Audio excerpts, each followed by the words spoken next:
Bom, galera, ó, eu vou começar primeiro com alguns recados importantes, tá? O primeiro recado é que muita gente aqui veio pela primeira vez e muita gente veio pelo Instagram. A gente fez um trabalho excelente de divulgação, diga-se de passagem. Então, quem veio pelo Instagram e não tiver na comunidade do MBL Pernambuco, eu preciso que vocês me falem comigo ou com... Levanta aí a mão quem é espartano aí, que tá responsável aí, ó. Para mandar o número. Ó, salva meu número. Eu preciso de vocês dentro da nossa comunidade. É crucial isso, porque a gente está em ano de eleição. E é muito curioso que tem muita gente que está seguindo o MBL Pernambuco e não faz ideia que existe a comunidade. Tem gente que é até pior. Quando o Renan Santos veio aqui em janeiro, ele fez um formulário e tinha gente, 80% do formulário não fazia ideia que existia o MBL Pernambuco, não seguia nem a página. E todo mundo aqui sabe que o MBL Pernambuco é o maior... Como é que é? É o maior... O que o MBL Pernambuco é? É o maior núcleo do Brasil, então bem-vindos. Eu estou muito feliz de vocês estarem aqui. Eu estou muito feliz de todos estarem aqui. E o recado que eu quero dar para vocês é o seguinte. Em relação à política agora. A gente está vendo o que está acontecendo. Ontem o Lula perdeu. O Messias não foi escolhido como ministro da STF. Pela primeira vez na história. Pela primeira vez na história no Brasil. Ah, não, desde 1897, não é isso? Exato.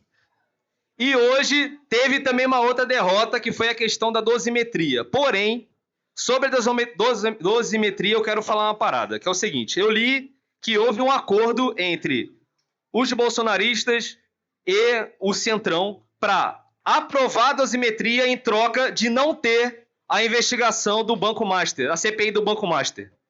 E o que eu quero alertar a vocês é que essas negociações sempre vão existir enquanto a gente não ocupar esse espaço de poder. Porque esses caras nunca serão pelo Brasil, ou nunca serão pelo que é correto, nunca serão pelo anticorrupção, pelo contrário. Todos ali estão envolvidos.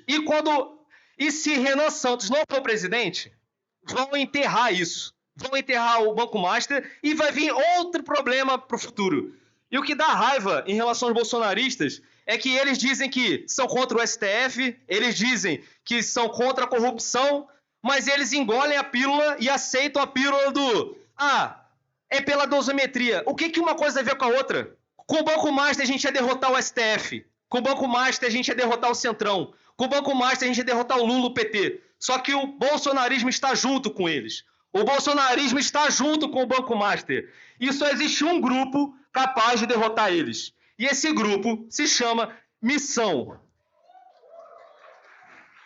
Essa é a nossa missão. E aqui para Pernambuco existe uma outra missão que nós vamos batalhar e vamos vencer. Existem grupos que controlam oligarquias. É uma oligarquia que controla outras oligarquias e todo mundo aqui acaba virando gado sem precisar ser ou por obrigação. Exemplo, João Campos vai lá para Santa Cruz de Capibaribe e lota lá o lugar. Aquelas pessoas são pró-João Campos? Não. Aquelas pessoas são os pelegos do prefeito. Então, como é que funciona a lógica aqui? Os prefeitos, quando ganham a eleição, além de comprar o voto, eles compram toda a gadaiada, compram todos os comissionados, e aí, tanto a oposição quanto o prefeito vira um balcão de negócio, onde o governo, onde Raquel Lira também participa dessa vergonha, o governo chega aí e fala, ô prefeito tal, você me apoia e eu te dou mais repasse. Aí ele fala, bom, já que eu tenho muito mais comissionados do que o normal, o meu preço é mais do que só um repasse. Eu quero um repasse na secretaria. Aí a Raquel ou o João fala, tá bom, eu te dou. E aí começa. As pessoas que são comissionadas acabam fazendo as pessoas que têm um voto de opinião ser obrigadas a votar no menos pior. Isso vai acabar esse ano. Porque esse ano não vai existir menos pior. Esse ano não vai existir menos pior. Tanto para a presidência da República, quanto para o governo do Estado, quanto para deputados federal e estadual. E senadores também, que a gente vai divulgar o nosso, que já está quase certo, tenham paciência. Então, eu estou muito feliz da presença de vocês, muita gente nova, como eu falei. Eu espero que vocês Absorvam para vocês essa necessidade e essa obrigação de querer mais que eles. Eu falo na reunião na segunda-feira, eu sempre falo, quem não sabe, toda segunda-feira, às 9 da noite, eu faço uma reunião online do MBL Pernambuco. Então, para quem não sabe, estão todos convidados. O que eu falo para eles é o seguinte: nós precisamos querer mais do que eles. A gente só vai vencer, a gente tem que querer mais que a gente tem que querer mais que o João Campos. A gente tem que querer mais que Raquel Lira. A gente tem que querer mais que Pedro Campos. A gente tem a obrigação de querer mais. Porque a gente quer mais. Porque a gente está cansado de ficar vendo esses lixos no governo. Como a gente levanta os dados. Pernambuco perdeu gente morando em Pernambuco, foram para fora. Quase metade da população de Pernambuco vive no Bolsa Família. E quando você pega essas cidades pequenas, piora. Porque o PIB deles é tudo máquina pública. 65% da máquina pública, do PIB é máquina pública, 75%, 85%, 25%, 65%. Até quando vai ser isso? Então, esse ano, eu espero que os senhores estejam preparados, e as senhoras também, porque temos uma missão e vamos executá-la com sucesso. Nós temos um plano para comandar Pernambuco e nós vamos executar esses planos. Então é isso, galera.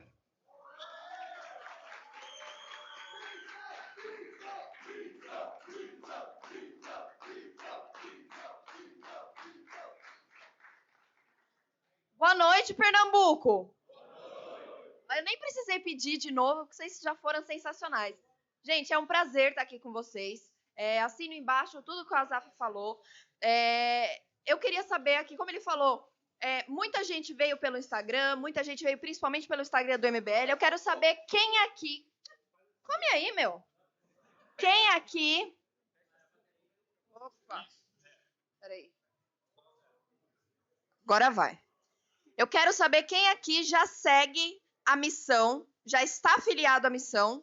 Quem está afiliado à missão? Todo mundo? Quem não está, afilia agora. Eu estou vendo umas mãozinhas abaixadas aí. Quero saber quem segue Renan Santos em todas as redes sociais. Agora melhorou. Por que eu estou perguntando isso, gente? Agora que a gente passou pelo momento de firmar as candidaturas, as pré-candidaturas, de pegar os pré-candidatos, de formar as chapas, o que a gente precisa fazer agora? Qual é o nosso papel? Multiplicar o discurso. Então, esse discurso precisa ser feito todos os dias. Os conteúdos precisam ser compartilhados todos os dias, mandados em grupos, não só no Instagram, Twitter, todas as redes sociais, mas assim, principalmente para os públicos que não são nosso público-alvo. A gente olha aqui em volta, a maior parte de nós aqui somos pessoas jovens, exceto pelo Arthur, que é a cota de idoso aqui, mas a maioria do nosso grupo são de pessoas jovens, e agora a gente precisa conquistar as outras gerações.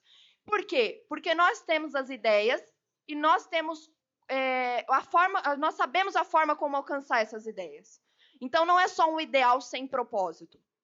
E esse é o papel de vocês aqui hoje. É por isso que a gente está aqui. Para que a gente saiba que todos nós temos a obrigação de difundir o discurso, de ser multiplicadores, de compartilhar com os nossos pais, com as nossas famílias, com os nossos amigos, com os nossos parentes, para que o Renan, principalmente, seja muito conhecido. Já tem diversos órgãos aí, principalmente alguns jornais, né, que estão até ocultando o nome do Renan Santos. Eu não sei que medo é esse que eles têm de uma pessoa que tem realmente propostas. Então, é muito legal estar aqui logo um dia depois também da derrota do Messias, como a gente estava conversando aqui antes. Primeira vez em 130 anos que um candidato, que uma pessoa indicada pelo presidente ao STF barrada pelo Senado. Então, assim, o Senado está acordando também para fazer o seu trabalho porque eles estão sofrendo uma grande pressão.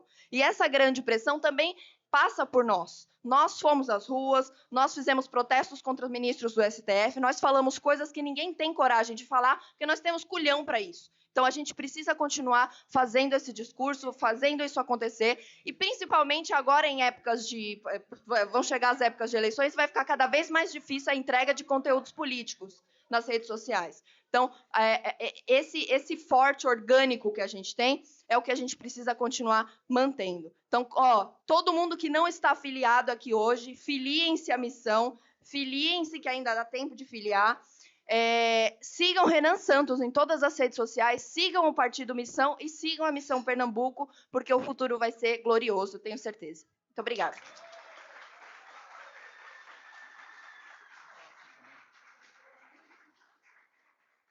Boa noite, pessoal. Ô, louco, deu até tempo de eu comer, agora eu tô feliz. Pessoal, obrigado por vocês estarem aqui. Eu acho que a ideia é ser breve, né, pra gente abrir pra pergunta, pra gente poder trocar ideia de tudo que vocês acham mais importante a gente falar. Mas o lance é o seguinte, olha só. Da outra vez, hoje aconteceu uma coisa engraçada, que foi o seguinte, mandaram até no grupo da Nacional. Um cara comentou assim, numa foto do Renan. Pô, vou votar nesse Renan. Gostei das ideias dele, mas esse MBL não dá, né?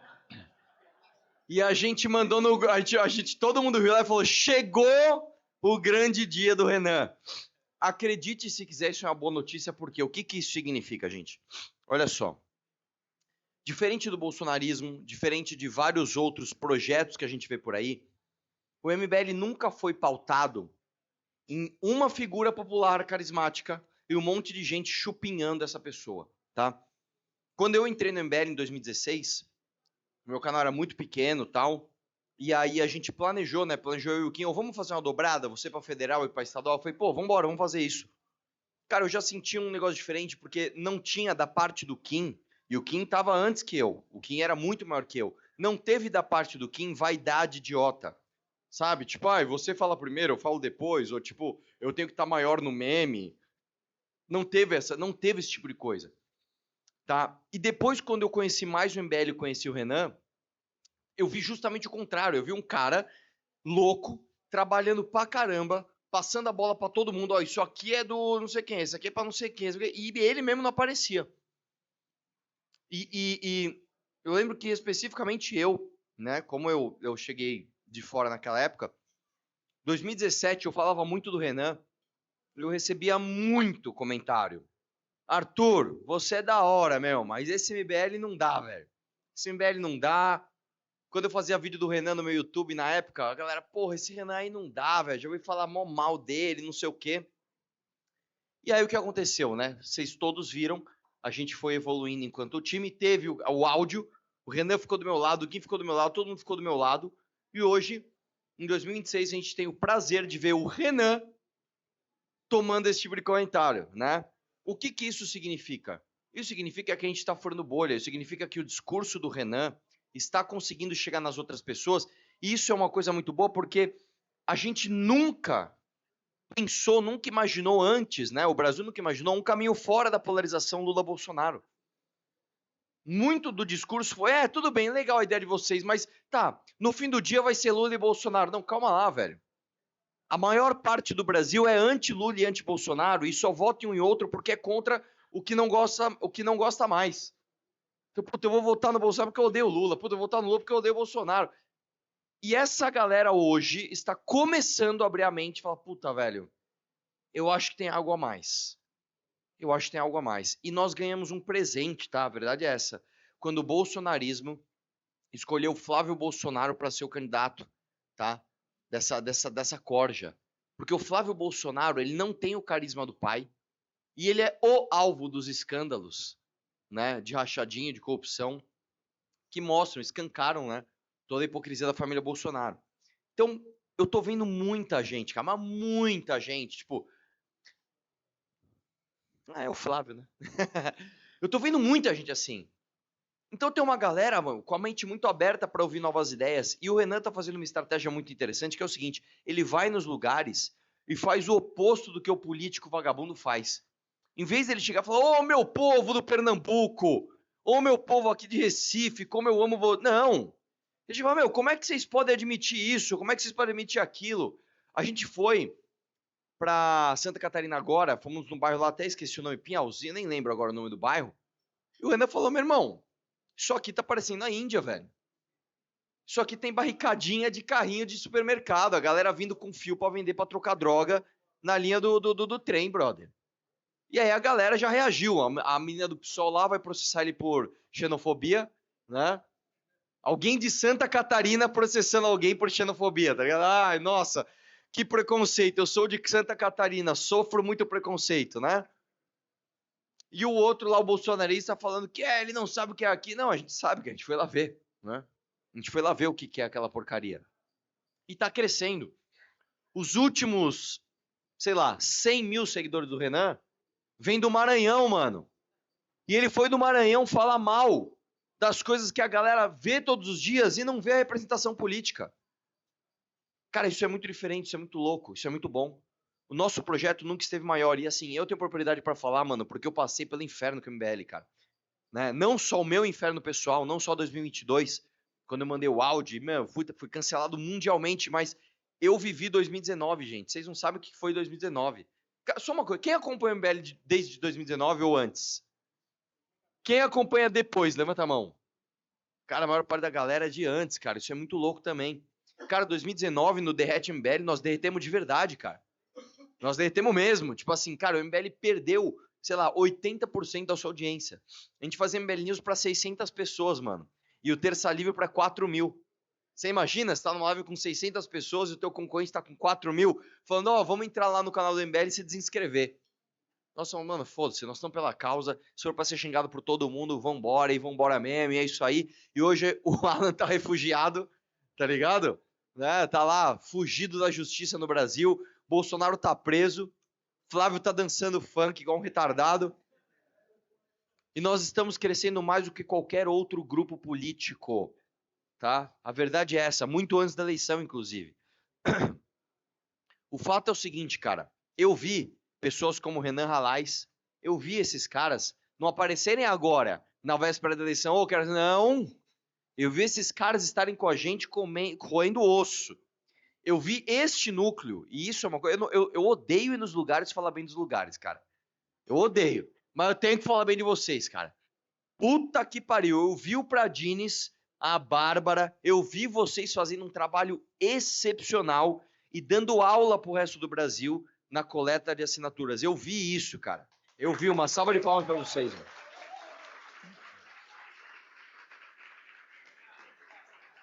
Eu vi os filhos de Pernambuco irem para Natal. O Pradines, volto a dizer, mudou com a família inteira para ir trabalhar com o Faustino. Eu vi o... Cadê o nosso menino José Ítalo? Apaixonado pela Catalina, largar o trabalho dele em Brasília, ir lá para Natal, trabalhar com o Faustino. Eu vi esses caras verem o Faustino trair e falarem, eu estou abrindo mão do meu salário, do meu cargo, do meu conforto, do conforto da minha família, para largar você, para você ir para casa do chapéu, falou? Para eu ir trabalhar com o que eu acredito sem ganhar nada. Entendeu? O Pradines, sei lá, você tá desempregado até agora, não tá, Pradines? O cara tá desempregado até agora, velho. O Ítalo, sei lá o que ele tá fazendo da vida, ele tá se virando aí, meu. Eu vi esses caras trabalhando pela missão. Então não é possível, cara, que a gente vai travar toda essa luta e no final a gente não vai ser vencedor. Não é possível, cara, que a gente vai ter, e aí é que entra a parte principal do que eu quero dizer pra vocês. A gente vai ter, presta atenção nisso aqui, isso aqui é a parte mais importante.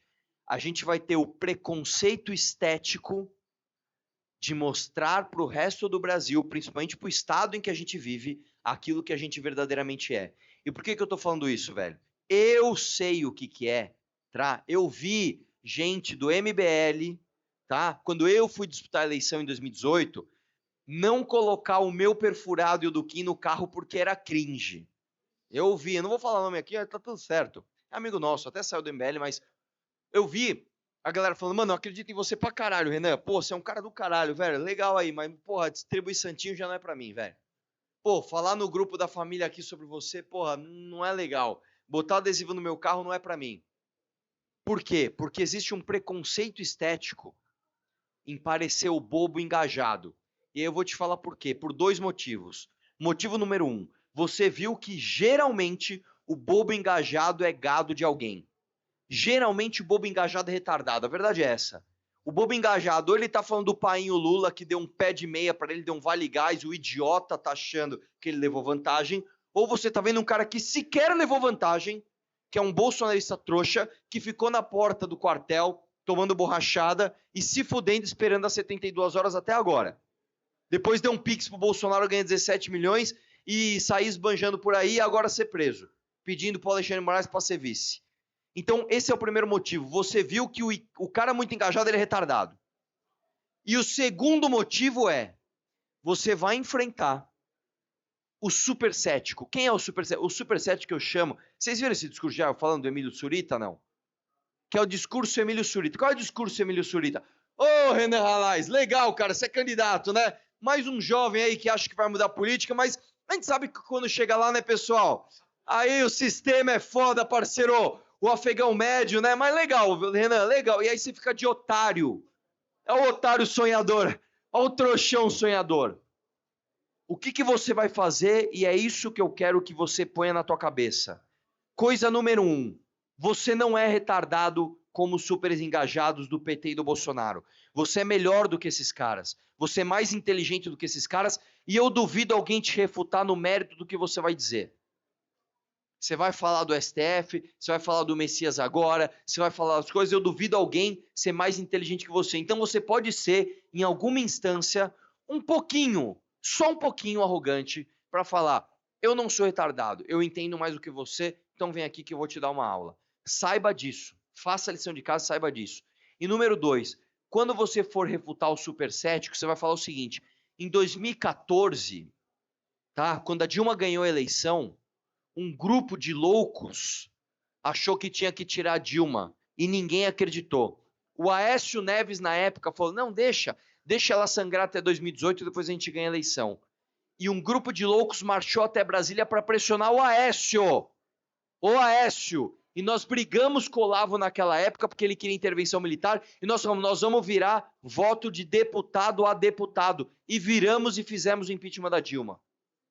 Um bando de retardado disputou a eleição em 2018 e ganhou a revelia do Bolsonaro. Eu e o Kim fomos os deputados, um dos deputados mais votados de São Paulo, eu o segundo, o Kim o quarto, contra o Bolsonaro.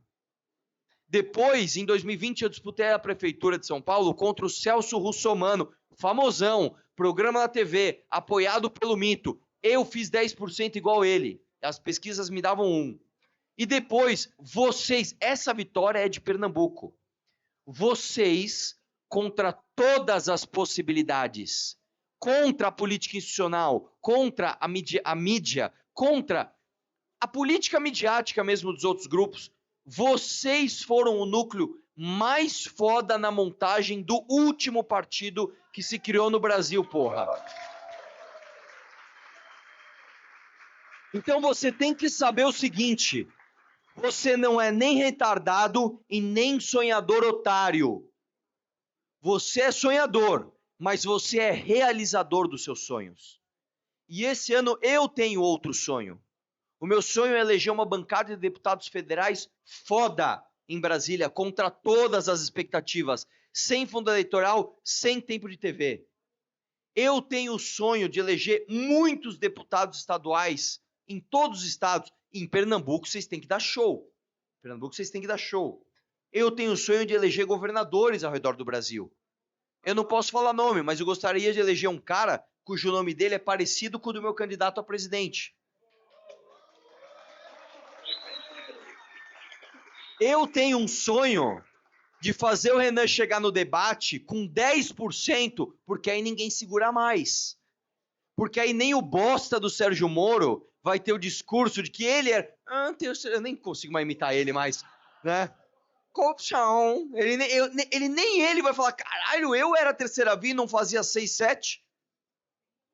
Eu tenho certeza, cara, que nós vamos dar show nessa eleição. Eu tenho certeza.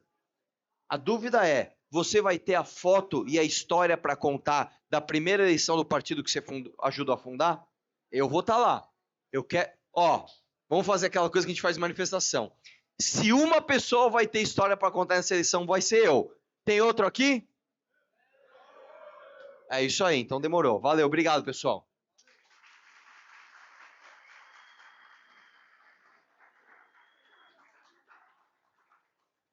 Quem vai escolher as perguntas? A Bárbara?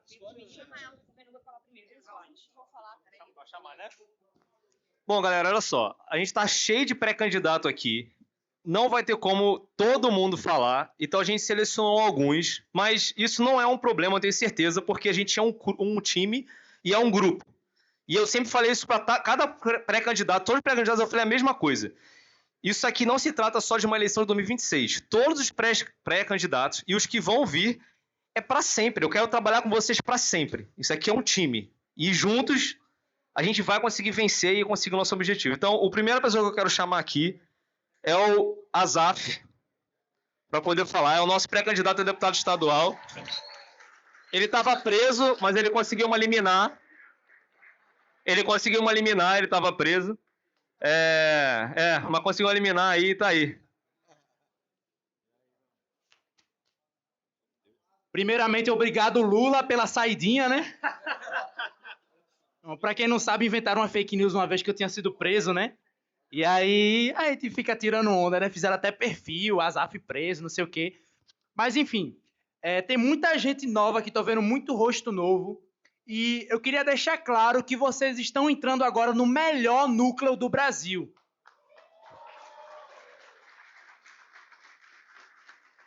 Para vocês terem uma noção, o Partido Missão Pernambuco é o estado que tem mais candidatos proporcionalmente. A gente é o terceiro maior em números absolutos, né? São Paulo, Rio e a gente, mas em proporcionalidade, porque nós somos um estado muito menor, que tem que ter uma chapa menor, nós somos o estado com mais candidatos.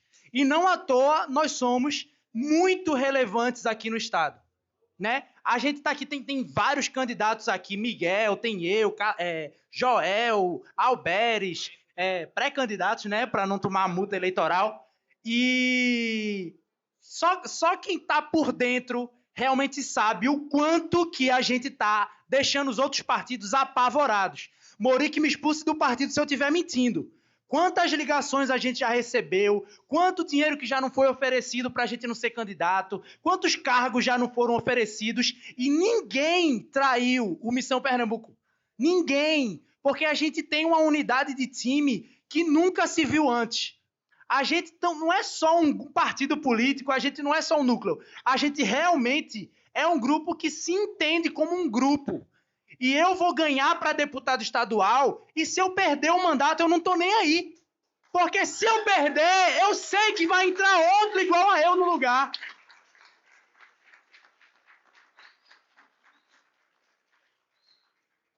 Eu lembro daquele discurso do Arthur, quando ele foi cassado, né, injustamente cassado, que ele falou que estavam cortando uma cabeça, mas várias outras iriam nascer no lugar, né? Mas eu acho que o Arthur não esperava que fossem tantas cabeças assim, né?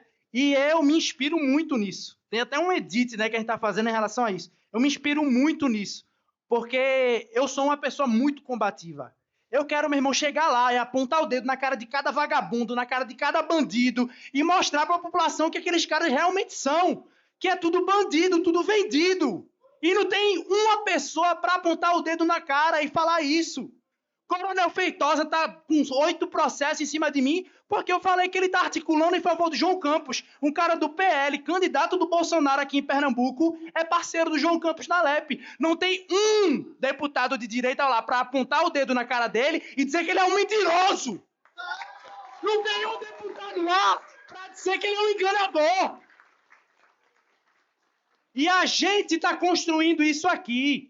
E eu vou entrar lá, eu vou apontar o dedo na cara de cada um com a maior tranquilidade do mundo, porque eu sei que se eu for caçado, como o Arthur foi, vai entrar outro no lugar, porque agora a cadeira é nossa. Não é de partido de vagabundo nenhum, é nossa!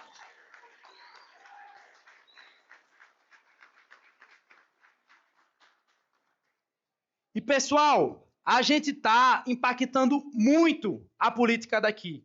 A gente está aparecendo em pesquisa interna dos partidos. A gente está aparecendo em pesquisa interna de prefeitura para 2028. Vocês não têm a noção do real impacto que cada um de vocês aqui tem na realidade. Vocês não têm ideia do impacto que a militância de cada um de vocês tem nas decisões dos outros partidos. Está todo mundo se pautando baseado na gente. Você vê, essa semana agora que passou, teve um deputado que chamou o Feitosa de advogado do João Campos. Pela primeira vez na história, alguém confrontou ele. Depois da nossa exposição. E só está começando. O estado inteiro vai ser pautado a partir do que o Partido Missão disser. O que o Partido Missão disser que é a pauta, vai ser a pauta estadual. E a gente está começando agora, não é começando, né? Já é um núcleo que vem crescendo há muito tempo. mas a gente vai eleger deputados no plural esse ano e a gente vai eleger prefeitos em 2028. E esses prefeitos, eles vão fazer a maior gestão da história do estado de Pernambuco. A gente vê cidades completamente destruídas, que têm orçamentos milionários. São Lourenço da Mata é uma delas, Paudalho é uma delas, Carpina é uma delas. Por que essas cidades não se desenvolvem se elas têm orçamento milionário? Como é que uma cidade recebe mais que Camaragibe e ela tem menos desenvolvimento do que Camaragibe? É simples. A gente tem 10, 15, 20, 30 oligarquias que a gente precisa derrubar da política. A gente tem várias oligarquias que a gente precisa destruir da política em Pernambuco. Destruir, acabar com esses caras. Pernambuco tem 200 municípios. Não tem a menor necessidade de Pernambuco ter 200 municípios. Era muito menor. Só que o que aconteceu? Você tem uma cidade que era muito grande. E aí a oligarquia dessa cidade domina e tem uma outra que quer tomar o lugar, mas ela não tem força suficiente para substituir. Então o que é que eles fazem? Entram lá na Câmara Federal, começam a articular para emancipar aquela cidade. E aí isso aconteceu diversas e diversas vezes. Todas essas cidades que eu citei eram uma só. Paudalho, Camaragibe, São Lourenço, Carpina, era tudo uma cidade só. Só que as oligarquias locais, por poder, por dinheiro, por se estabelecer como o líder autoritário daquela região, articularam com a Câmara Federal para que essas cidades se emancipassem e eles se tornassem mais poderosos. A gente tem que revogar tudo isso. A gente tem que eliminar essas oligarquias do poder. E quem vai tomar o poder é a gente. Quem vai transformar o Estado vai ser a gente. Bom, só para encerrar, estou muito feliz aqui com a presença de cada um de vocês. E de verdade mesmo, do fundo do coração, meu desejo é que vocês parem de ser só espectadores. Vamos parar de só ser a pessoa que assiste a live do Renan, que assiste a live do Arthur. Faça parte do núcleo. Faça parte do núcleo do MBL Pernambuco. Faça parte do Partido Missão de Pernambuco. Seja candidato. Se você não puder ser candidato, se junta com o candidato e ajuda ele. A gente está entrando numa guerra agora com um estilingue e 3 pedrinhas. E os caras estão indo lá com metralhadora, com fuzil, com canhão. E eles estão com medo. E eles estão com medo de perder pra gente. Então, pelo amor de Deus, vamos se engajar. Escolha um candidato. Mano, eu quero fazer parte da sua equipe. Vou editar vídeo, vou trabalhar com lead, vou responder comentário na rede social, vou responder direct. Ajude alguém, pelo amor de Deus. A gente está começando a fazer história. E vocês vão fazer parte dessa história. Obrigado.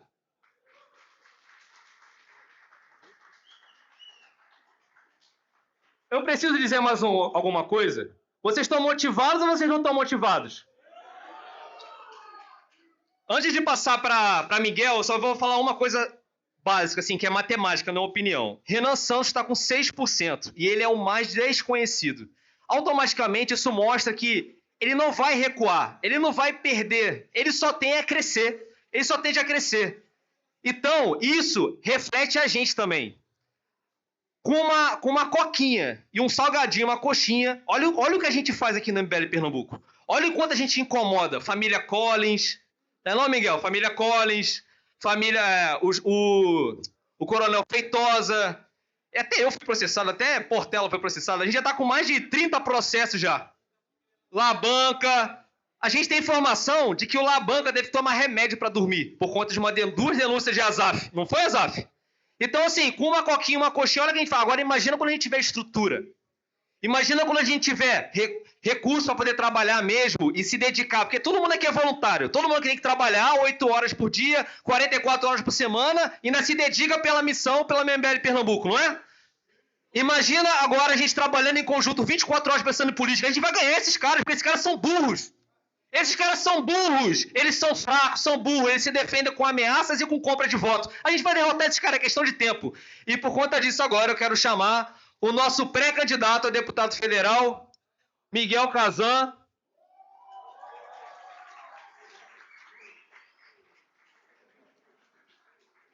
O destruidor do padre Júlio Lancelotti, galera. Galera, eu fiz a proeza de conseguir ser processado por um padre e um pastor ao mesmo tempo. Tô unindo religiões para me odiar. E se for nesse sentido de padre pedófilo e pastor ladrão, por mim que me odeie mesmo. Mas enfim, eu acho que agora eu tô começando a querer bater em um terreiro de macumba para ver se um pai de santo me processa também. Para bater aí o hat-trick, né, velho? Então, enfim, galera, eu queria falar um pouco, acho que todo mundo já falou. A Zaf fala muito de temas regionais aqui. Eu queria falar um pouco com vocês sobre fé, sabe? Sobre fé na missão. Porque muita gente desacredita no MBL. Muita gente não acreditou que a gente ia montar um partido. Muita gente achou, durante o Derrete MBL, que o MBL ia parar de existir. E hoje, a gente tem literalmente um partido formado, que é o quê? O quinto maior em número de seguidores de rede social. Hoje a gente tem um candidato à presidência que está exclusivo, que está ali isolado, no caso, em terceiro lugar. Então, todos que estão duvidando de nós estão se frustrando. E não há, pessoal, eu acho que como explicar isso de formas naturais. Porque todo mundo duvida da gente. A gente briga muitas vezes com pessoas muito maiores que nós.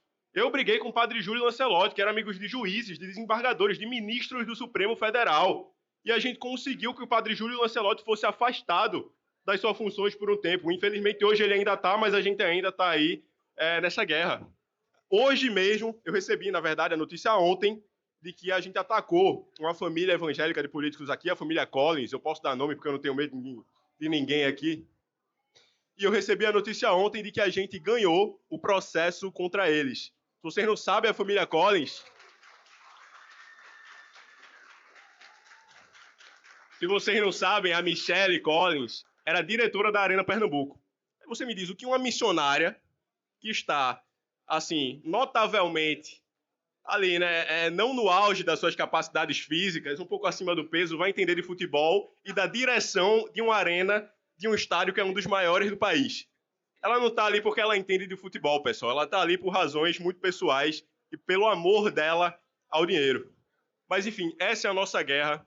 A gente não tem um lado específico no sentido de a gente só vai bater em gente de esquerda, a gente só vai bater em gente de direita, porque a corrupção não tem lado. A gente vê que o Flávio Bolsonaro, por exemplo, é um rachador corrupto que desviou milhões. Não foram só milhares de reais, foram milhões que o Flávio Bolsonaro desviou. A gente vê que o Lula é o maior corrupto do país, que o PT todo é uma quadrilha. E a gente bate tanto no PL, que o líder do PL, né, estava abraçando o Messias ontem, quando ele perdeu, quanto no PT, que é uma quadrilha, corruptos que estão roubando o país há muito tempo. E é impressionante, pessoal, que todas essas pessoas, tanto do PL quanto do PT, desacreditaram da gente e agora eles estão tendo que morder as costas porque o Renan Santos está tirando tanto eleitores do Lula quanto do Flávio Bolsonaro. Então, cadê? Cadê essa galera agora? Então, pessoal, aqui em Pernambuco a gente está batendo em pessoas muito maiores que a gente. A Zaf batia no Labanca, que é um prefeito de São Lourenço da Mata. Agora eu estou batendo na família Collins, que é uma família que está inteira na política, tem advogados, toda a influência política ao favor deles. E a gente está ganhando. Então tenham fé na missão. A gente tem um candidato à presidência da República que está isolado em terceiro lugar. Muitas pessoas acharam que a gente ia deixar de existir. Então tenham fé, pessoal, porque a gente parece muitas vezes Davi contra Golias.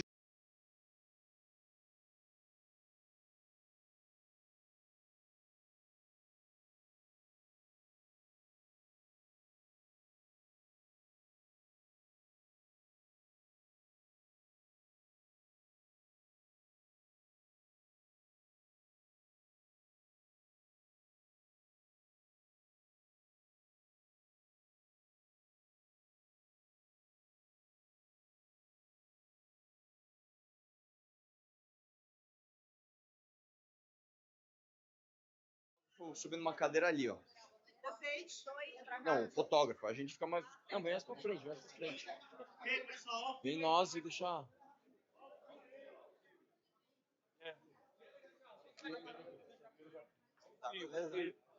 E aí, meu irmão? Deixa eu dar um abraço. É nóis, cara. E aí?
Boa noite, galera. Vamos aproveitar o momento que a Ana está aqui com a gente, para a gente falar um pouquinho da Missão Mulher. E a gente vai trazer aqui a nossa pré-candidata a deputada estadual, Sara Bittencourt.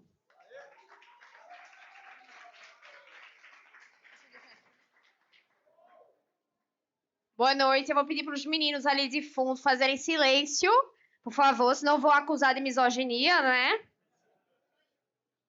Ó só. Não sei se todo mundo aqui me conhece. Ai, meu Deus, será que eu tô bem posicionada? Tá, assim dá pra ver todo mundo. Não sei se todo mundo aqui me conhece. Eu sou Sara Bittencourt, sou pré-candidata a deputada federal por Pernambuco. Sou porta-voz também do MBL Livre. Eu entrei acho que vai fazer 5 meses, foi em dezembro. Novembro? Isso. E eu não conhecia a missão. Eu conheci a missão através do Arthur, coincidentemente. Num vídeo que ele fez, enfim, com um podcast com um maloqueiro lá. Foi um maloqueiro falando de cultura de favela. O Smith, e nossa. E aí, assim, ele despertou em mim, assim, um senso que eu não tinha. Aí eu comecei a investigar sobre a missão e tal, coisa que é muito difícil de acontecer, né? Particularmente, você não vê mulheres buscando sobre política, sobre se aprimorar seus conhecimentos. E aí eu comecei a estudar, de fato, sobre política e me encontrei na missão. Porque a missão não é como qualquer partido, como vocês sabem, né? A gente prega muitos projetos em cima da esperança do Brasil, que de fato que eu acredito que é o que move a gente aqui, né? Me move, no caso, o que eu sinto peraí, isso vem lá de fora? Isso tá vindo lá de fora? Não. O que eu sinto, de fato, é a esperança de ter um Brasil novo. É de ter um mundo novo e, assim, a maioria das pessoas está muito frustrada com isso, não acredita nisso, mas vocês que estão aqui, que acreditam nisso, precisam lutar por isso. Porque a gente está no ano de guerra, é um ano que não tem como parar, sabe? O nosso inimigo não dorme. A gente precisa estar, de fato, alinhado com isso e não se desesperem quando acontecer, por exemplo, da Glenda sair, ou do Faustino, ou do Bétega, dessas pessoas saírem, porque só é para ficar quem tá alinhado, de fato, com os valores da missão. Se não saiu, então esse cara é um merda. Essa pessoa é um merda, entendeu? Ela não tá alinhada, de fato, com aquilo que a gente prega. E vocês, que são a maior parte disso tudo, desse quebra-cabeça, vocês precisam lutar por isso em si.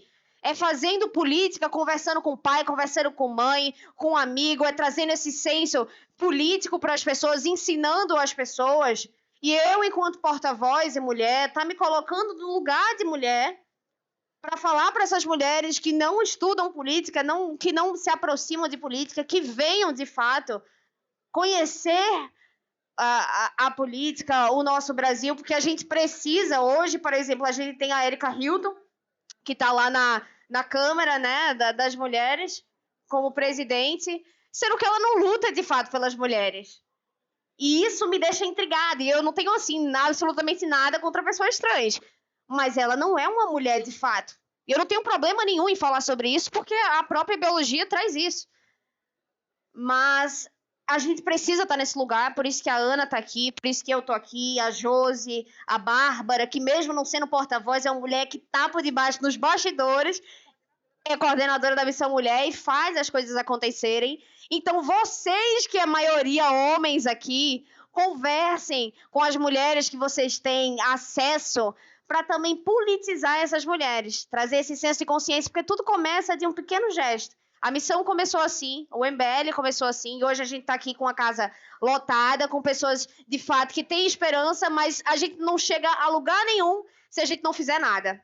E eu estou aqui para fazer, e eu me comprometo, de fato, a assumir esse lugar de deputada federal e fazer por vocês e por todos nós, né? Pelo Brasil. Obrigada.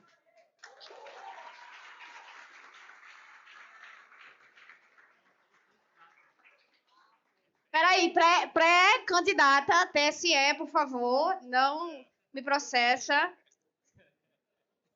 Tá perdoada. Eu queria também pedir uma salva de palmas para a nossa pré-candidata, a deputada federal, anfitriã da casa, Andressa Saber.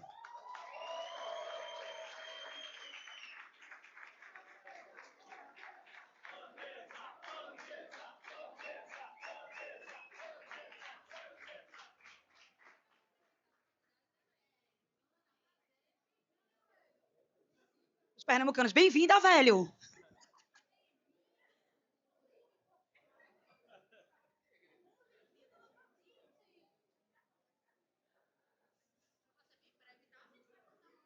Seja breve e maravilhoso. Pode ir. Boa noite! Bem-vindos ao restaurante mais hateado da Zona Norte do Recife!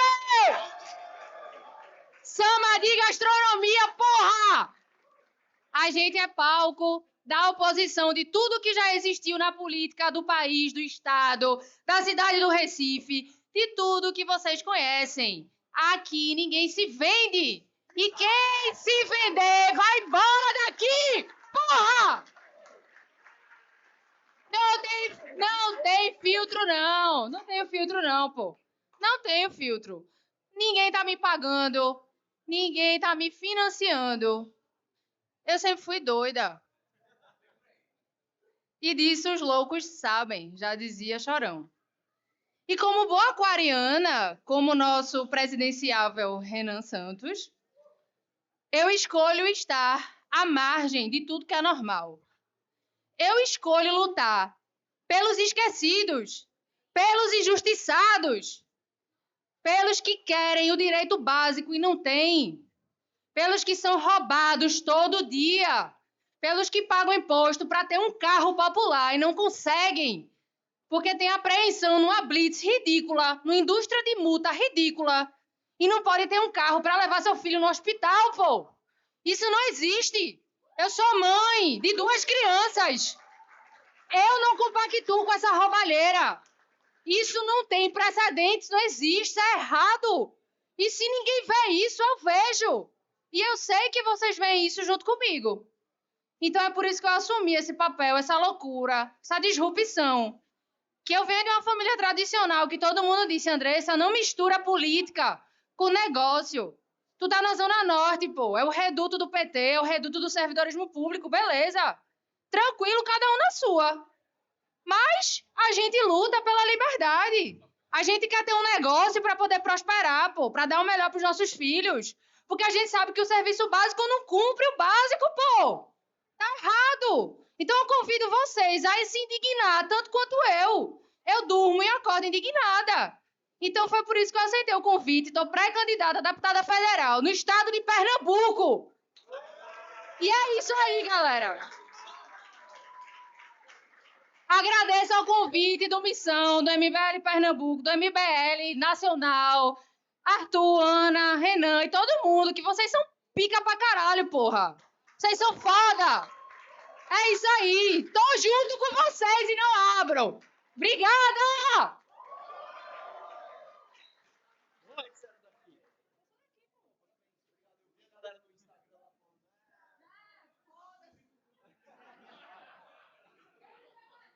Vamos só finalizar nossas pré-candidatas, chamando mais uma pré-candidata a deputada federal, Júlia Rocha. Pode vir, Júlia.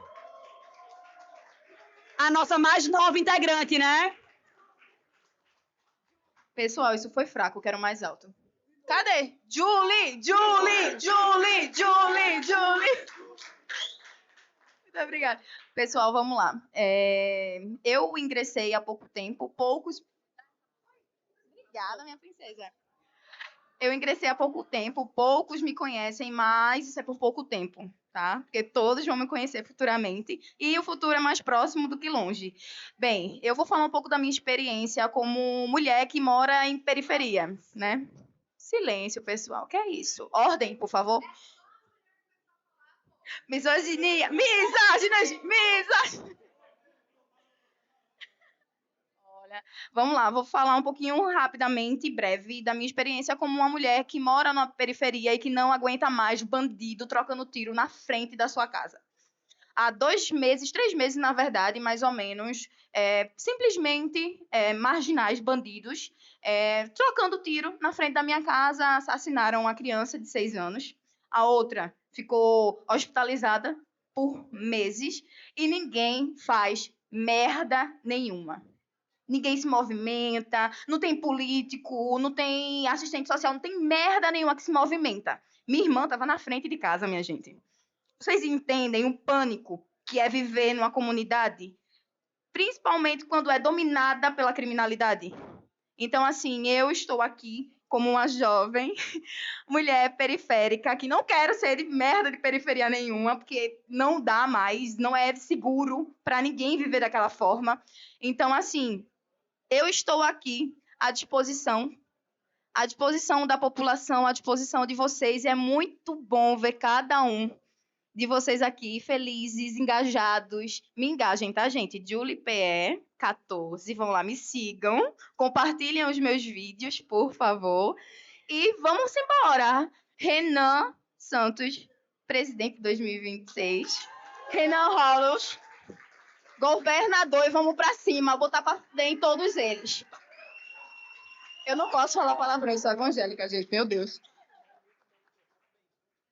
Galera, ó, eu vou começar as perguntas, mas eu queria falar uma coisa antes, que eu queria agradecer realmente a Julie, também a Andressa, porque elas não eram do MBL, elas não conheciam tanto, e elas entraram de cabeça nesse projeto, e eu tenho muito orgulho de poder fazer parte e ver o crescimento dessas pessoas, não só delas, mas do Xande, aí ferrou, falei nome, lascou, podem falar nome de todo mundo, porque senão do Wellington, pô, foi... Perdão, gente. Então, assim, eu sou privilegiado por fazer parte. Eu queria agradecer também por vocês terem aceitado eu participar disso também. Muito obrigado. Então, vamos começar com as perguntas. Quem quer fazer pergunta aí? Quem quer? Só uma coisa. Não precisa ser um texto para fazer pergunta. Uma pergunta objetiva.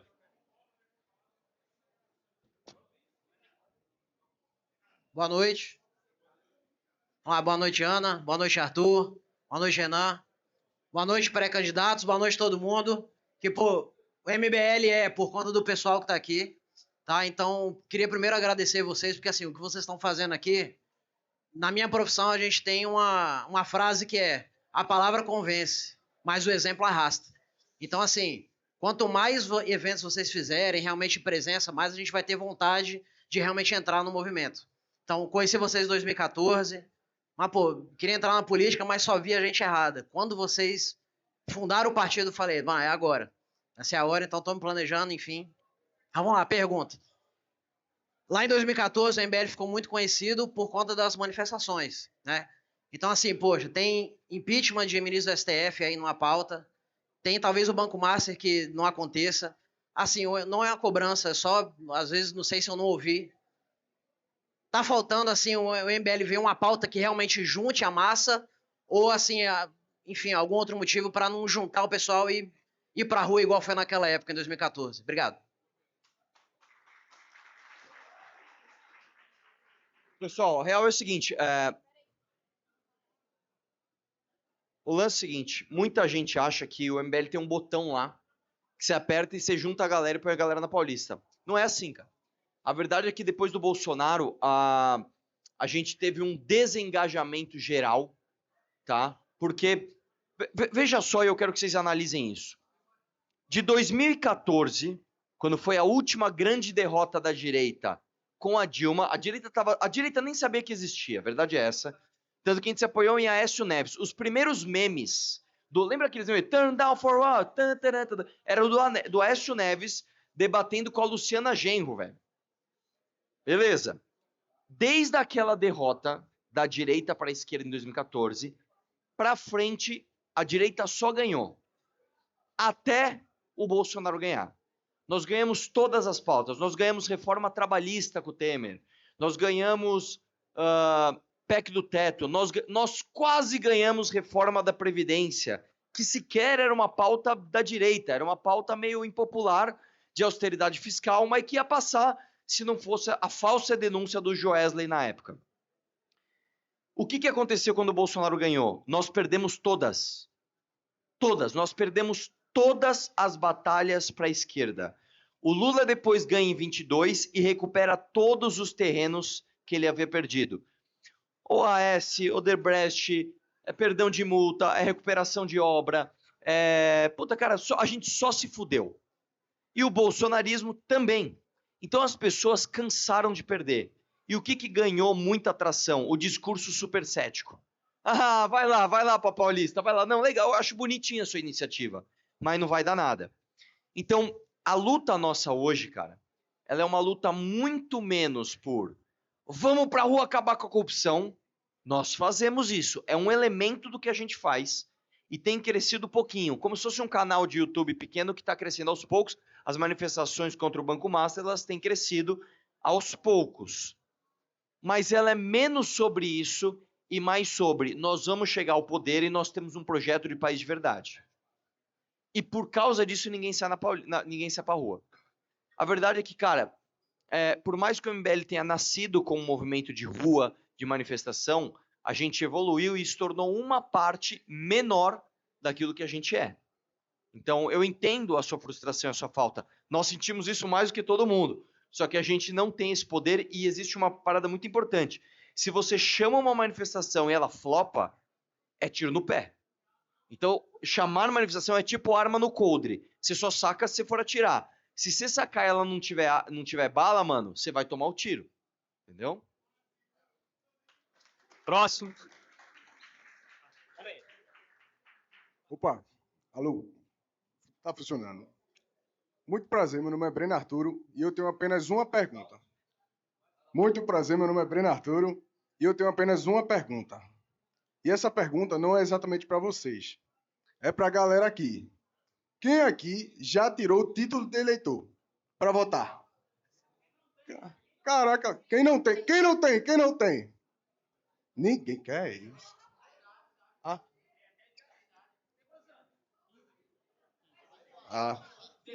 Vai chegar, vai chegar.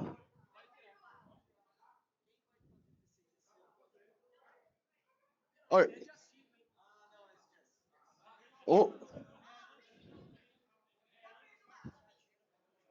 Ontem eu fui tirar o meu título de eleitor. Tenho 20 anos, depois de muito tempo. E a facilidade que é para tirar o título de eleitor é impressionante. E eu também ontem fui marcar os meus exames de sangue no SUS. E a demora que é para marcar. Eu tinha ido há um mês atrás para marcar meus exames de sangue e fui lá muito cedo, esperei muito tempo e não tinha mais vaga. E olha aí, tive que esperar mais um mês para saber como está a minha saúde em geral. E meu amigo também ontem sofreu um acidente de moto. Isso é verdade. E esperou 1 hora com o pé dilacerado. Uma ambulância. Ele teve que fazer no privado. Porque o público é uma extrema bosta. Basicamente, essa é a minha pergunta. Ontem eu tirei meu título de eleitor. Não, perguntei para a galera ali. Olha lá. Vai lá. Boa noite a todos. Meu nome é Adriano. A minha pergunta é para o Arthur, certo? Eu vejo que ele combate muito a esquerda, né? E eu vi ele espancar um comunista também, né? No podcast, né? O carequinha lá que... Esqueci o nome. Acho que você sabe quem é. Pois é. Então, ele virou meme, tudinho. Enfim, né? Eu acompanho o MBL há muito tempo. A minha pergunta é a seguinte. Um áudio te derrubou lá da Câmara dos Deputados, certo? E eu quero saber o seguinte. Por que você foi derrubado? Lógico que foi perseguição, não é? Mas teve outro deputado que apalpou os seios de uma deputada lá e não deu nada, certo? Enfim, eu quero saber o seguinte. Você vai ser candidato esse ano para governador, meu filho? Diga aí.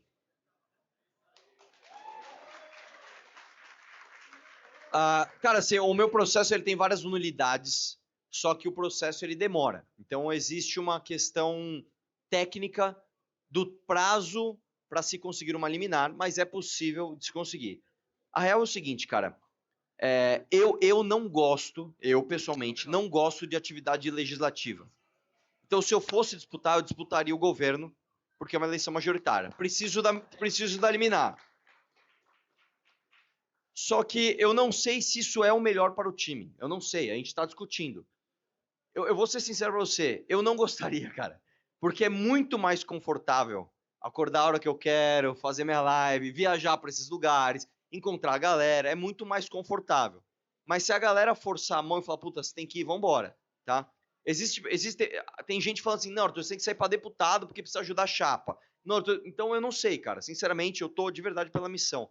Mas não sei. Provavelmente esse ano alguma coisa a gente vai disputar. Só um complemento aqui na resposta. É muito interessante o ponto que você tocou, que você falou justamente da cassação do Arthur. Por que o Arthur foi cassado por conta de um áudio privado e na mesma Câmara um outro deputado apalpou os seios da deputada e não aconteceu nada? E é bom que isso fique muito claro para todos os nossos pré-candidatos aqui. O caminho para a gente vai ser sempre o mais difícil. Eu não sei se vocês perceberam, mas nesses últimos tempos, tanto a gente quanto os outros partidos anunciaram pré-candidatos. E quando você entra nos comentários, por exemplo, sei lá, um PL da vida lançou um Joãozinho a pré-candidato a deputado federal. Você entra nos comentários, palminha, bandeirinha do Brasil, parabéns. Quando é a nossa vez, lançamos uma pré-candidata. Quem que é essa pessoa? O que ela faz? Quais são as propostas dela? Então, para a gente, o caminho é bem mais difícil. Mas é muito melhor, por quê? Porque isso mostra que a gente tem proposta. Nós nos mostramos no debate público como pessoas que têm respostas, como pessoas que estudam, como pessoas que se debruçam sobre os temas. E isso faz com que o caminho seja muito árduo para a gente. Então, quando um pré-candidato é anunciado, ele sempre vai te questionar a parte técnica. O que você vai fazer? Quais são suas propostas? Não esperem palminhas e bandeirinha do Brasil. E a gente nem está aqui para isso. A gente está aqui para fazer realmente debate técnico. Por isso é mais difícil.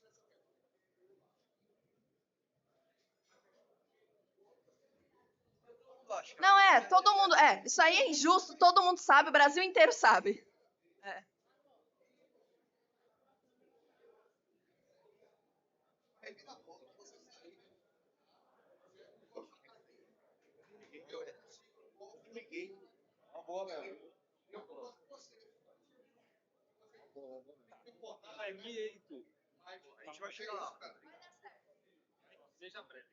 Arthur, boa noite, meu nome é Felipe. De forma bastante prática, como é que a gente vai conseguir... Tá melhor agora aí? Pronto, Arthur. De forma bastante prática, na minha bolha social, eu consigo converter alguns votos para a missão, mas a pergunta é, como é que a gente vai governar com o Centrão do lado? Porque Pernambuco ele tem 187 municípios, e desses 187, apenas 20 têm condições de pagar suas próprias contas. E Renan tem esse projeto de consolidação. De forma prática, como é que isso iria acontecer? Cara, a sua pergunta é a pergunta mais difícil de responder. Ele perguntou o seguinte, como é que a gente vai governar se temos o Centrão em Pernambuco? O Brasil é composto pelo Centrão. E a gente aposta na seguinte fórmula, cara.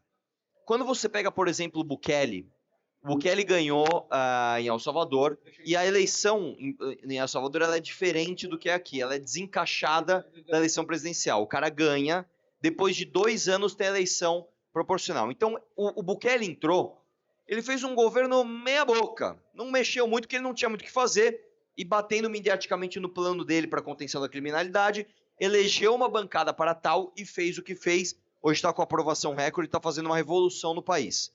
No Brasil, a eleição é encaixada.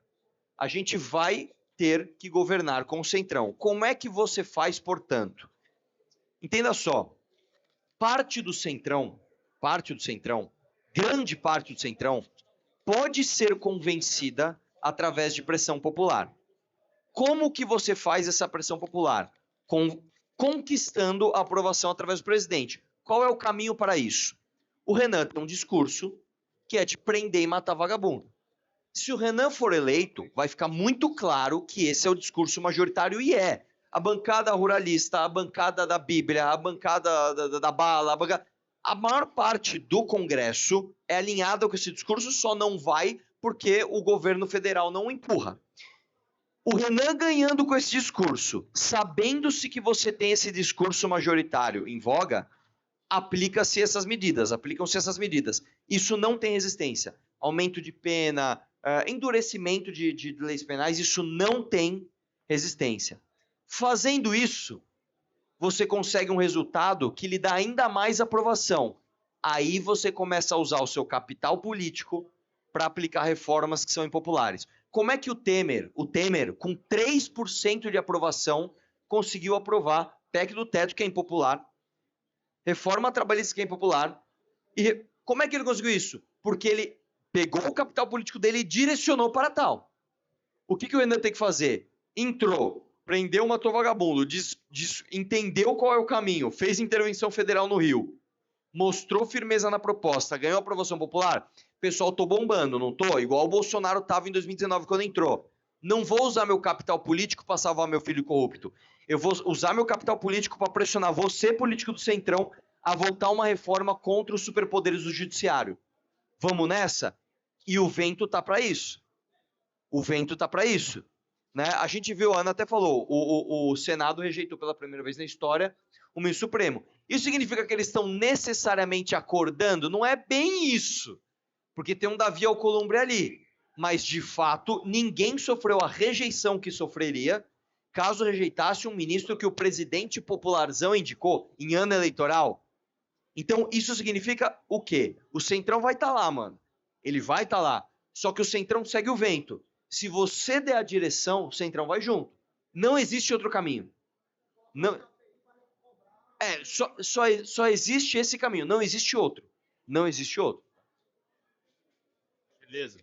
Calma aí. Calma. Tem aqui, tem muita gente. Faz tudo. Tu visse alguma coisa? Tu visse um negocinho desse aqui? Tu visse um negocinho desse?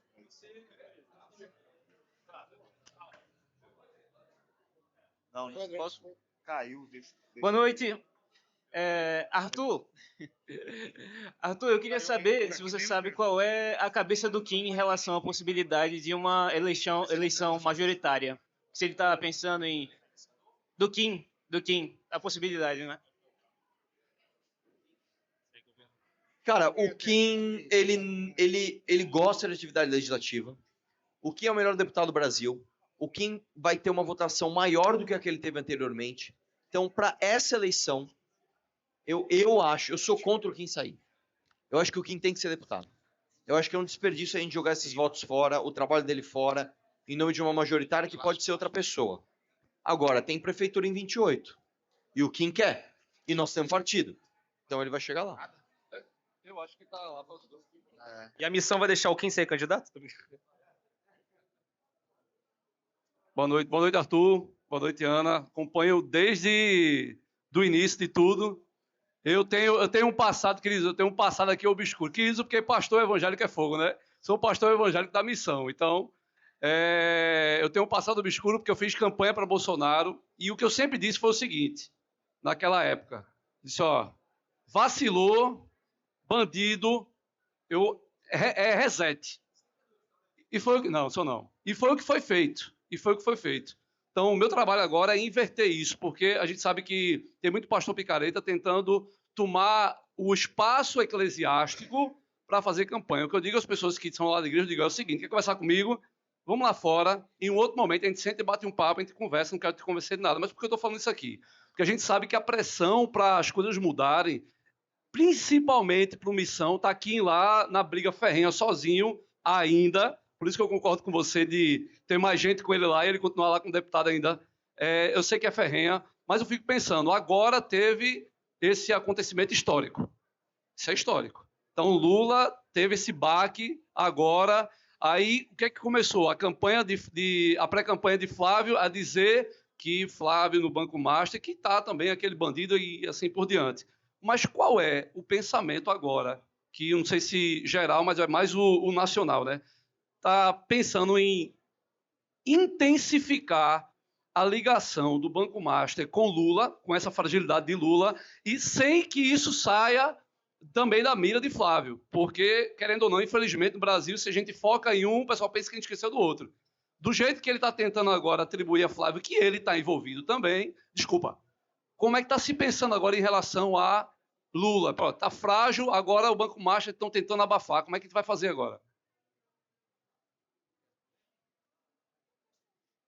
Cara, isso aqui é o seguinte, o Renan, inclusive, fez um vídeo agora, né, mostrando que houve essa manobra, né? A manobra do Davi Alcolumbre no Senado foi justamente para tentar abafar essa questão do Banco Master, porque está pegando muito bolsonarista. É importante lembrar que, por conta da influência do próprio Tarcísio, inclusive, muitos políticos do PL entraram de sócio em várias ações do Banco Master.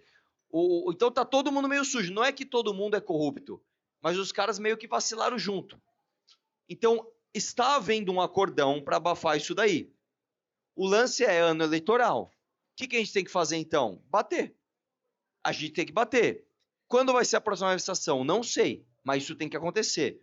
O que eu posso dizer? A gente está fazendo a nossa parte, cara. A gente fala disso todos os dias. Todo dia na live a gente fala disso. Todo dia, todos os porta-vozes nossos falam alguma coisa sobre isso. E o que vai mandar é a indignação das pessoas, porque isso é uma outra coisa importante de deixar claro. O que muda a direção de um país, o que dá identidade para um povo, se ele é leniente ou se ele é intolerante com corrupção, é a elite. É a elite. E a elite, não estou falando só a elite de grana, elite financeira. É a elite de quem se interessa pelos assuntos. Vocês, para estarem aqui na véspera do feriado, falando de política, vocês são a elite da formação de opinião política do Brasil. Se nós não tomarmos essa responsabilidade de fazer, não vai rolar. Nós estamos tomando. O fato é, as outras elites estão tomando? Por exemplo, o Bolsonaro está fazendo isso? Não está. O próprio Centrão? Não está. O lulismo? Não está.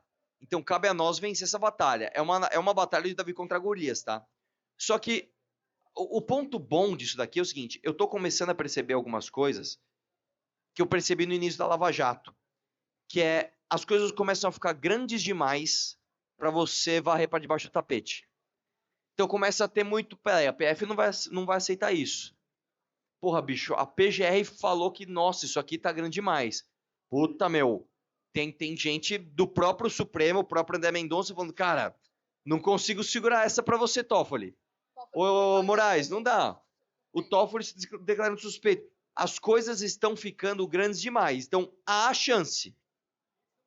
Esse é o momento. Vamos conseguir? Não sei. Mas nosso papel nós estamos fazendo. E é interessante justamente esse movimento, porque a gente vem desse momento histórico que a gente viu o Senado, que é uma coisa que a gente batia durante meses. Durante meses, assim, não sei quem acompanha as lives diariamente, a gente fala muito do Senado. Pô, o Senado, a Casa da Senioridade, eles não fazem nada. De quem que é a competência para poder impeachment ministros do STF? É do Senado. O Senado tá lá leniente, silencioso, não faz nada. E aí, de tanta pressão em cima disso, a gente vê pela primeira vez em 130 anos o ministro indicado sendo rejeitado. Então, isso já é um sintoma de que a pressão popular está fazendo efeito sobre as grandes casas. Então, sim, então a gente tem que continuar. A gente tem que continuar fazendo o trabalho que a gente já está fazendo. Continuar falando todos os dias, como o Arthur falou, continuar batendo, continuar mostrando que a gente não vai deixar esse caso ser enterrado. E falando o nome de ministro, que é uma coisa o Kim falou na última manifestação, que é muito forte. Nós somos o único grupo que a gente consegue chegar lá e falar assim, olha, eu quero a prisão do Alexandre de Moraes, eu quero a prisão do Dias Toffoli, porque a gente não tem rabo preso com ninguém. O Brasil inteiro, em todos os âmbitos que você pensar, âmbito político, âmbito financeiro, âmbito econômico, tem o rabo preso nesse caso Master. E cada linha que a gente puxa é uma sujeira maior. Então, o que a gente tem que continuar fazendo? Apontando todas essas pessoas diariamente, porque a gente viu agora no Senado que a pressão funciona. Perguntava porque ele também é candidato. Calma aí. É porque ele é pré-candidato também, gente. Só por isso. Arthur Duval, meu gnominho da liberdade. Ei, cara. Todo respeito, a música ficou massa. Mas a pergunta é bem direta. Não sei. É o jingle? Ah, cara, sim. Não sei. Eu tenho que ouvir depois, Arthur. Arthur, vê só. A gente ganhou a presidência da República 2027 e a gente assume. Temos 4 nomes para colocar no Supremo Tribunal Federal. Hoje, no cenário nacional, quem seria o juiz mais alinhado com os nossos valores e princípios para a gente poder indicar? Eu queria, um nome, 2 nomes, o que você teria na mente aqui para ajudar a gente a pensar melhor em relação a isso. Cara, eu vou falar um negócio pra você, bicho. Nós não temos os nomes, mas eu nem sei se pode por conta da idade, mas eu indicaria o Kim Kataguiri. O sonho do Kim é ser ministro supremo. Não, o Kim... Ó, cara, o Kim Kataguiri, ele tem reputação ilibada, ele tem notável saber jurídico. E é alinhado com os nossos valores. Eu só não sei, o Kim tá com 29? Fez 30 em janeiro. Ele fez 30... ele não poderia. Ele não poderia porque é 35. É 35. O Kim só poderia no O Kim... Seria pro segundo mandato, Mas eu indicaria o Kim Kataguiri. Agora sim, cara, isso é de menos. Tem muita gente boa no país. O difícil é você estar lá e você não ter rabo preso a ponto de poder indicar alguém bom. O problema não é falta de nome, não. O problema é falta de... Só que eu vou te falar uma coisa, cara. Mais do que isso, eu acho que tem que haver uma reforma para que os ministros do STF tenham mandato. Tem que ter mandato e é o seguinte, tirar o holofote. Acabou esse negócio de voto televisionado, sessões secretas e porta-voz da corte. Nenhum ministro do Supremo pode falar pelo Supremo. Nenhum. Zero. Não pode dar entrevista, não pode participar. É o seguinte, você vai ter mandato, você vai fazer o seu voto fechado e um porta-voz da corte vai falar, a corte decidiu isso, a corte decidiu aquilo. Isso é outra coisa. Isso só acaba, porque assim, você pode até passar uma normativa que familiar de ministro não pode ter caso no Supremo. Ok. Só que ele pode ter um grande amigo que vai ter. Como é que você faz para acabar com isso? A Suprema Corte não deve ser para isso. Como é no resto do mundo, a Suprema Corte não deve julgar caso concreto. Você não pode recorrer até se chegar no Supremo. Isso não existe. O Supremo tem que julgar a lei. Essa lei é constitucional ou inconstitucional? Acabou. Só que isso é uma reforma mais profunda. Isso aí, eu diria para você que é você chegar, cara, e usar todo o seu capital político para fazer uma super reforma na Constituição, né, e retirar esse poder do judiciário. Calma aí, vamos falar. Aqui.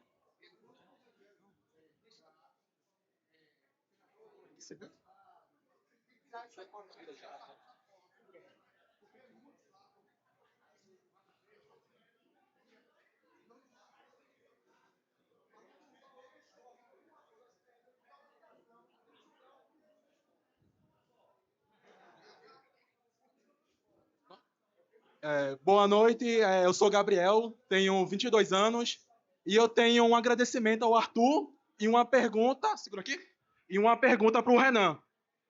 O agradecimento ao Arthur que eu tenho para fazer aqui, Arthur, é que ano passado, Arthur, quando eu estava prestes a fazer uma besteira, não vou me aprofundar nisso, uma das coisas que me segurou a não fazer uma besteira foi seu vídeo, a sua frase, que eu não tenho direito de tirar a vida dos filhos dos meus pais. Aquilo ali me segurou muito, foi uma das coisas que me segurou para estar aqui hoje. Então, não sei se eu vou ter tempo de dar um abraço, cara, mas sim, te agradeço muito por aquilo. Você... com certeza você ouviu muito isso. Não tenho dúvida que você ouviu muito isso, mas eu sou mais um que você salvou naquele vídeo. E a minha pergunta pro Renan, já que minha pergunta já foi feita, Renan, a gente aqui é de recifense, pernambucano, e a gente sempre escuta desde criança. Dia de esporte santo, a gente não sai na rua. É violência, é vandalismo, teve um caso de violência sexual também. Eu quero saber como é que você enxerga, como a gente pode combater as torcidas organizadas aqui em Pernambuco, já que a gente vê com um problema muito sério de segurança pública. Muito obrigado. Bom, o problema da segurança pública não é só em relação aos jogos, né? A gente vê aí como é que funciona não só em Recife, mas também no interior. A gente tem o polígono da maconha lá no sertão, no Agreste. A gente precisa combater isso. Hoje, infelizmente, a gente tem uma governadora que supostamente se vende como defensora da segurança pública com os laranjinhas, mas na verdade quando a gente foi lá na prisão de Itamaracá, a gente viu lá, e a gente tem até hoje as provas, de vendas de drogas dentro, no caderno, contabilidade, de Netflix, Então, assim... E do outro lado, João Campos, que fica falando, não, eu vou recuperar o território do tráfico. A gente não pode aceitar Pernambuco ter... Acredita, ele falou isso, a gente vai recuperar o território que está na mão do tráfico. Como é que ele vai recuperar se dentro do partido dele, onde ele é o presidente da droga do partido dele, que é o PSB, permitiu um faccionado eleito lá em Santa Quitéria, no Ceará? O cara é faccionado, o cara foi preso por ter ligação com facção, e aí, não satisfeito, ele perdeu, né? Ele foi cassado e ele botou o filho dele no partido do PSB. Então, vocês dois vão derrotar o crime organizado? Não vão derrotar o crime organizado. Nunca vão. Por quê? E aí entra a questão do futebol. Infelizmente, as torcidas organizadas, elas têm ligação política com os partidos. Eles ganham voto, eles ganham dinheiro. Então, quer ver um exemplo? O presidente da Câmara dos Vereadores daqui, o Jatobá, o pai dele foi presidente do Santa Cruz. O pai dele faliu Santa Cruz e o filho dele foi eleito com 22 mil votos. Você acha que ele foi eleito com voto de quem? Do cara que torce pro Santa Cruz, que ama o Santa Cruz? Ou o cara que diz ser Santa Cruz, que recebe mamata, dinheirinho e vota lá e compra o voto ou ameaça? É isso. Então, assim, na minha opinião, o combate tem que ser, primeiro, identificar quem é de torcida organizada ou não e ficar na cola. Se andar torto, fizer alguma coisa errada, igual como já aconteceu naquele dia, que enfiaram uma barra de ferro no orifício do outro, vai todo mundo em cana e vai ficar preso, e tem que ficar bem preso, muito preso. E quando for... E aí, é o prender o matou, não tem outro caminho. É a cultura do prender o matou. Não só com torcida organizada, mas qualquer crime também, né, o tráfico que tem no Agreste e no Sertão.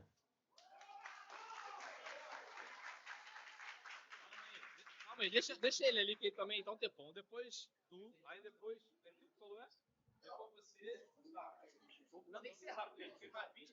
Okay.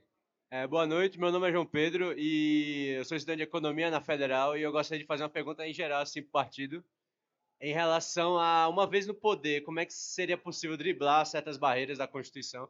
Assim, de preferência, normalmente gostaríamos que a Constituição fosse revogada, poder rasgar a Constituição, né? Mas sabemos que isso é um processo muito demorado.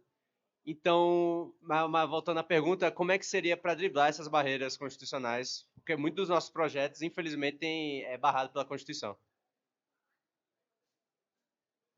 Cara, vamos lá. Primeiro lugar que a intervenção federal, que talvez seja o mais polêmico deles, não tem barreira institucional.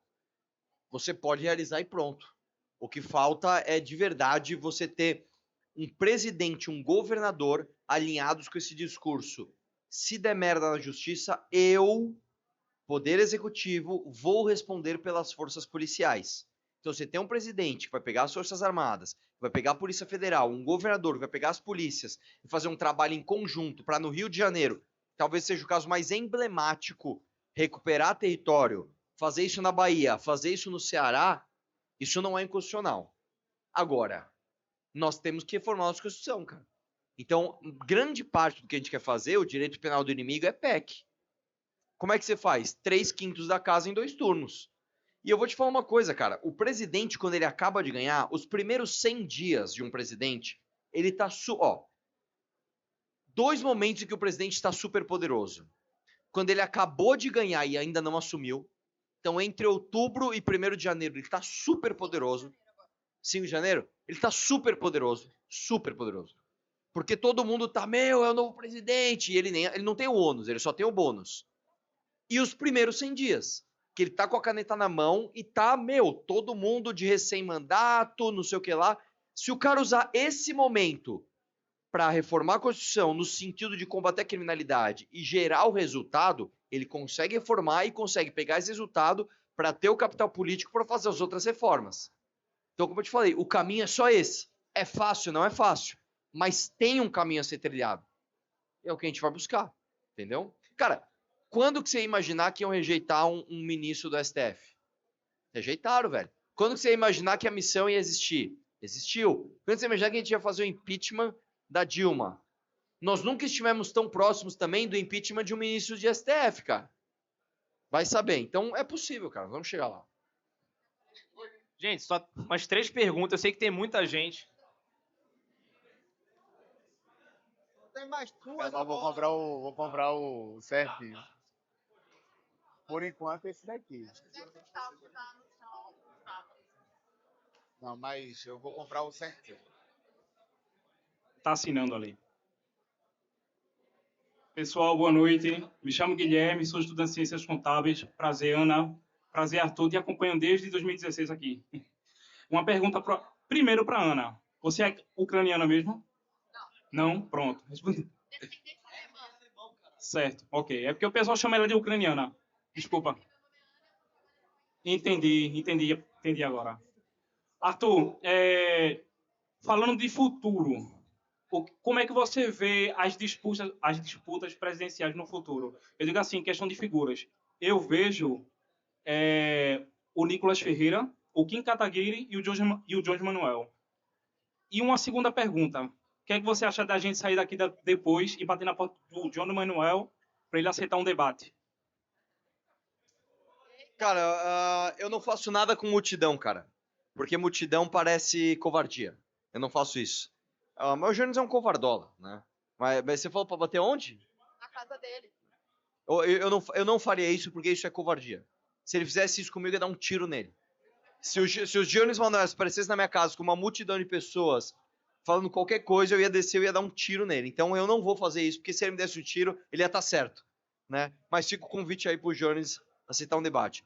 Cara, a gente sempre fica tentando se apegar a nomes, né? Quem vai ser o próximo candidato e tal. A verdade, cara, é que isso é muito mais distante do que parece, velho. Em 2018, que foi o Jair Bolsonaro, ninguém imaginava que ia ser ele, cara. Todo mundo achava em 2017 que ia ser o Dória, né? O Renan Santos, candidato a presidente agora, ninguém ia imaginar, cara. Quem é que ia imaginar que o Flávio ia ser o nome do bolsonarismo, cara? Então, muita coisa pode acontecer. Eu vou te falar, cara, o Nicolas, ele tá gigante, só que o Nicolas, ele tem muito voto do eleitor muito velho. E nós temos o voto da geração Z. Talvez a gente sublime o Nicolas antes mesmo dele ser majoritário no campo da direita, eu não sei. Talvez o Jones Manuel amanhã, ele ceda a pirâmide do PT a ponto de não ser o candidato, porque vai ter outro na frente dele. Não sabemos, então, cara, é muito distante, cara, muito distante. Não, eu ia falar exatamente isso. Muita gente faz essa pergunta. E assim, até um ano atrás, a gente não imaginaria o nome do Renan Santos como nem cogitaria ele a pré-candidato à presidência. A gente estava entre o Arthur, tinha o Beraldo ainda. Então a gente nem imaginava que teria esse nome. Agora a gente tem o nome e ele é um fenômeno. Muita gente fica, não, mas, pô, terceira via, o cara tá batendo 8%, 6%. E nessa mesma época, em abril de 2018, o Bolsonaro estava batendo 13% e todo mundo falava que ele ia ser atropelado pelo Geraldo Alckmin. E ele foi eleito. Então, assim, o futuro é incerto, mas o futuro é glorioso. Então, eu tenho certeza que a gente vai ter boas notícias. Tem a Carol, ele e ele. Carol também é pré-candidata, tá bom? De Igaraçu. Não, tá bom aqui pra mim. Posso falar? Peraí. A minha pergunta... Boa noite, gente. A minha pergunta é pra tu. Porque eu também sou birrenta com Erika Hilton. E aí eu queria... Pessoas que gestam. E eu queria saber qual era a melhor forma de combate que a gente pudesse estar seguindo uma linha para bater de frente, para conseguir de forma fazer barulho real com ela. Não, é exatamente isso. Você entendeu minha pergunta? Sim. Eu acho que o que a gente mais tem que bater quanto a Erika Hilton é justamente o fato de... Bom, hoje ela é presidente da Comissão da Mulher na Câmara dos Deputados. Então, nós, mulheres, somos representadas por um ser humano do sexo biológico masculino e não feminino. Começa por aí. Vamos aqui fazer a meia-culpa da direita, porque a direita, durante muito tempo, deixou, de fato, a pauta feminina no colo da esquerda. E a esquerda fez o que quis até o ponto em que chegou uma mulher não biológica na presidência da comissão. E o que acontece? Qual é o melhor jeito de bater na Erika Hilton e o que eu venho fazendo? Ela se coloca como uma pessoa que quer proteger as mulheres e que sente as mesmas dores que as mulheres sentiram. O problema é, quando chega na hora de realmente votar em pautas ou decidir pautas que são doloridas para as mulheres, que são grandes dores, não só para as mulheres, mas para a população geral, ela vota contra. Então, por exemplo, o próprio projeto do Kim para aumento de pena para furto, roubo e receptação. Ela e a bancada do PSOL inteira votaram contra. Aumento de pena para estuprador, para crime hediondos. Estupro, feminicídio, que eles adoram falar sobre feminicídio, homicídio, estupro de vulnerável, eles votam contra. Aí vai lá falar que, não, a pauta que a gente defende é mulher trans e banheiro masculino. Isso não defende as mulheres realmente. Então, o que acontece? A gente tem uma Constituição e um Código Penal que ele prevê o homicídio. O homicídio é um atentado contra a vida de qualquer pessoa. Eu, como mulher, não vejo necessidade de ter um crime tipificado só para falar sobre o assassinato de mulher, porque ninguém mata mulher por ser mulher. Você mata mulher, um homem mata uma mulher, por exemplo, por ciúme, por traição, porque desrespeito, porque estava bêbado. A gente já tem esse crime. A gente fazer uma lei voltada só para feminicídio, a gente coloca nós mesmas mulheres em situação de, nós somos mais vulneráveis, nós somos mais fracas, a gente precisa de tudo que nos defenda. E não é verdade. A gente já tem uma lei para isso, a gente não precisa... A mesma coisa a lei da misoginia. A gente já tem lei para injúria, a gente já tem lei para calúnia, difamação. Para que eles querem fazer uma lei de misoginia? Porque se você falar contra uma mulher, você... Até onde isso vai? Exatamente. Então, eles começam a fragilizar discursos e nos colocam em posição de inferioridade realmente no discurso. Exatamente. Exatamente, exatamente. Porque aí, por exemplo, imagina que eu tô aqui.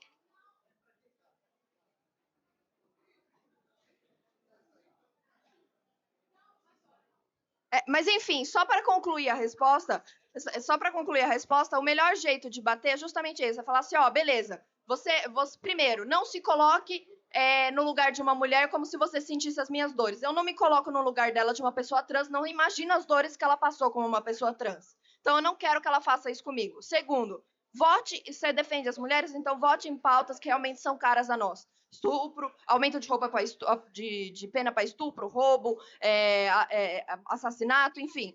Que é o que faz diferença na vida não só das mulheres, mas das pessoas no geral.